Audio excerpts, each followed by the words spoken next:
it's Doris with all the books, and I've got another July wrap up, 9 more books, which brings me to 16 for the month, and I'm really hoping to get to 30 this time around. I'm doing 24 and 48 right now, and booktubeathon next week, so fingers crossed the next 10 days will be majorly productive. So, on the way to Florida, my son and I listened to The Last Star by Rick Yancey. This is a YA science fiction alien invasion trilogy. We really enjoyed The Fifth Wave. The movie is horrible. Don't bother. It's so boring. The book is not. It's quite engaging. The second one was a little slumpy, but this third one really I thought did well. Totally enjoyed it, and yeah. It wrapped up nicely, I thought.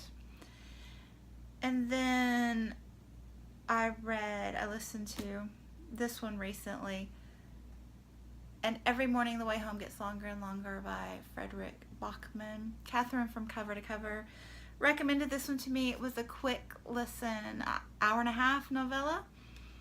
This was lovely. It's about Alzheimer's.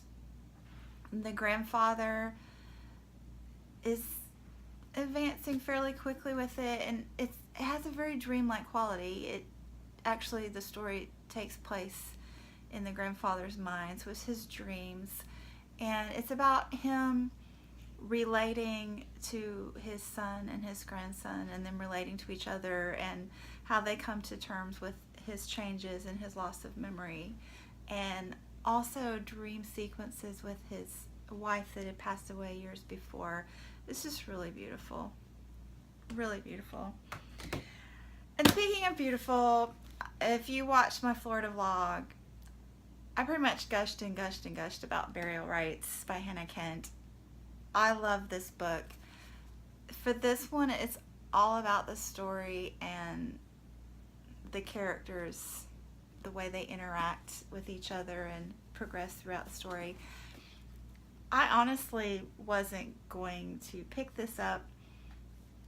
I just didn't understand how a book that was so bleak, and that it's about a woman on basically death row, the last person to be executed in Iceland back in the 1800s. I didn't know how something so bleak that you knew how it ended could be any good at all. I just happened to see it on clearance at Books A Million and picked it up because so many people said it was good, and it is excellent. It's something about the stoic nature of the people, and yet how underlying their just matter-of-fact interactions. They're just very caring. I just really related to it. I couldn't put it down, and it's so satisfying. It's just such a satisfying story. Not in a happy way, but it was beautiful. And then this one, Flamingo Land and Other Stories. This is a short story collection. The title story won the 2014 London Short Story Prize. I'm assuming the others were entrants in that.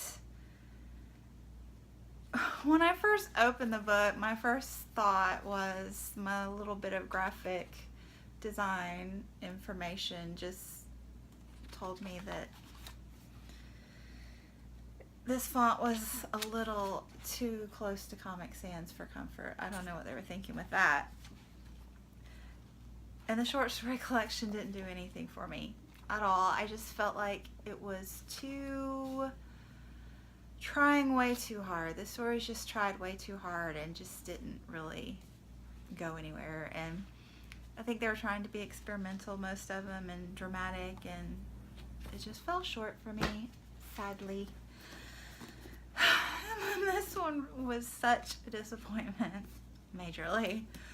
Essays from the Sunshine State by Sarah Gerard. Now, to be fair, the first and last short stories were excellent. It says this is an essay collection, and a lot of these are more along the lines of memoirs. the first and last definitely were memoirs. The first one is best friends starting around age 12, and just the immense closeness of their relationship, just almost becoming one person. And then the reflection on that in their early 20s when they've grown apart. It was beautiful. And if you've had a close friendship like that, I think you'd really relate. And it did have a bit of socioeconomic discrepancy, with the one girl being upper middle class and the other one being closer to the poverty level. So I enjoyed that aspect and thought it related to this cover summary. The last one was very beautiful too. It was about the girl's grandmother and her aging and their relationship, and I thought those two stories made really nice bookends for the collection.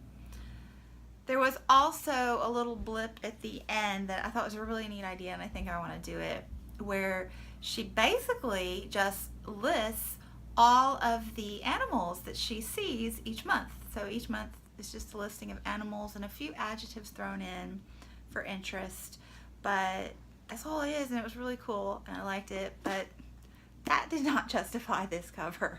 So the rest of it, there's an essay on the development of the Christian Scientist Church, and that is paired with the mother working hard in Florida to develop more victim awareness and help for women in the police force. There's a chapter on Amway. There's a chapter on a bird sanctuary, and you're like, oh, bird sanctuary. No, it's not about the birds. It's about the man that hoards them and all his money and how he blows it, and the sanctuary goes into decline and makes a bad impression on the rest of the town. Yeah. It's just not what you wanted it to be. So, if you're wanting the little animals and, environment over economy type essays, not what you're looking for there. Just gonna tell you, warn you, so you don't fall into that trap that I fell into. That was deliberately mismarketed. Who's gonna buy a book about Amway and Christian Science and homelessness? There was a great essay on homelessness, to be quite honest, to be fair. But anyway, on the way home from Florida, my son and I listened to Kill a Mockingbird. And again, I'm not quite sure how much he listened to in the back seat, but I think he missed a lot of the front section. But the back section with the trial, he did perk up and listen to that, which I was glad for. He'll read it again a couple years when he's in 9th grade, because it's a thing here in the South. I'm 90% of kids read this in 9th grade here. This was lovely. This is, I don't know how many times, I wish I knew how many times I've read this book. I don't even know. I teach it every other year, and when I teach it, I read it 3 times, because I have to read it before I read it to my class, and then I read it to 2 classes. I've read it on my own just because I love it. Over and over, this just really speaks to my heart and soul. This time, every time I read it, there's something new. 30 times I've read it, there's something new every single time.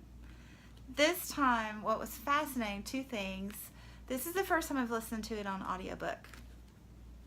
And one of my viewers, when I mentioned I was going to get an audio version, she said that Sissy Spacek narrated it, and so I was really excited about that, because I knew she would do a fabulous job, and she did. One of the best narrations I've ever listened to. The other thing was that we were driving through Montgomery, Alabama, listening to this, and if you're not aware, Atticus, the lawyer, is also a state senator and works in Montgomery when he's doing his senator duties. So my son picked up on that fact. So we were driving through the city, and so that was just really neat, really neat. So we're driving through history as we're listening to it unfold. And as I'm driving down the interstate, and you can see, look, there's one point where there's this massive Confederate flag just flying in the breeze in the middle of nowhere. And then as you're getting close to Nashville, there's this huge maniacal statue of Nathan Bedford Forrest, and it's just interesting. It's very interesting to be driving through history while you're listening to it.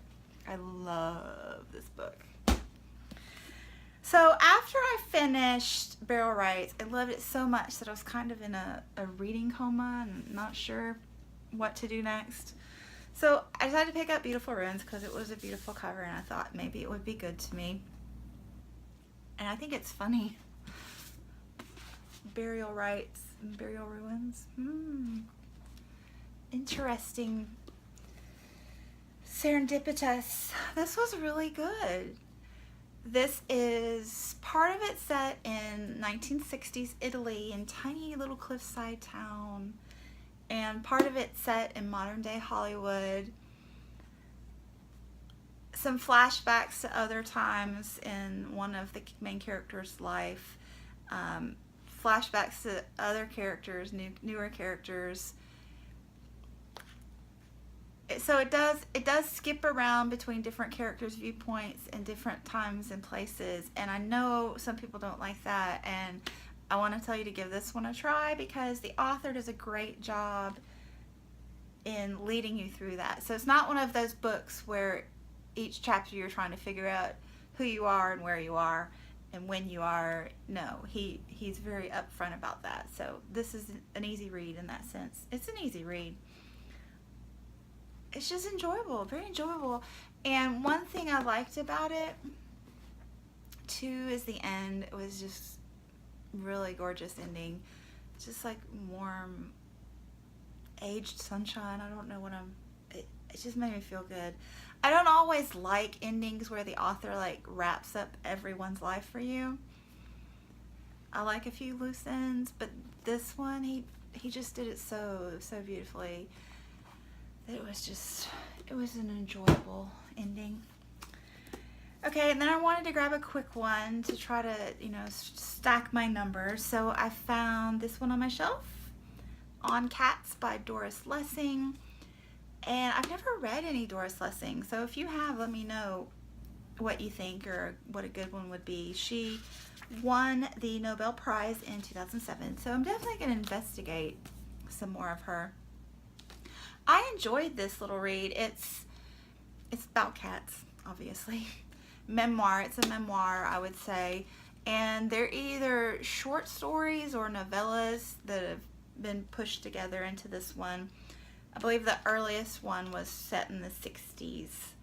And it's just beautifully told, and it's not a cutesy, warm, fuzzy cat read. And it's not a pet propaganda, guilted, treat animals well read. It's kind of, there are going to be trigger warnings for some people that are sensitive. Definitely. It's old school mentality. It reminds me of my dad, who's very pragmatic and was raised during the Great Depression. And if you know what I'm saying, people were just much more practical about things. So there's not a lot of get your animals spayed and neutered and don't let them outside in this book. But it's a very interesting and enjoyable read if you are okay with that. Yeah, I'm rambling about this little book. I really enjoyed the last couple of sections with her cats aging. I thought that was kind of neat. And then I finished The Illustrated Life by Danny Gregory. This is a compilation of sketch artists and their sketchbooks. And I just enjoyed seeing the variety of artists in here. And I just thought, like, my first flip through, I was somewhat intimidated by a lot of them. But after reading each section, I don't know, I found it very inspiring, and I wanted to get a sketchbook and get going. The writing is obviously formulaic. They've been given a series of questions and asked to answer each one. But when they're put together in their little essays, it's just light reading, and just you get a little bit out of each one. And the writing, the drawings and paintings are really nice, really inspiring for me. So I gotta run because I gotta read all day.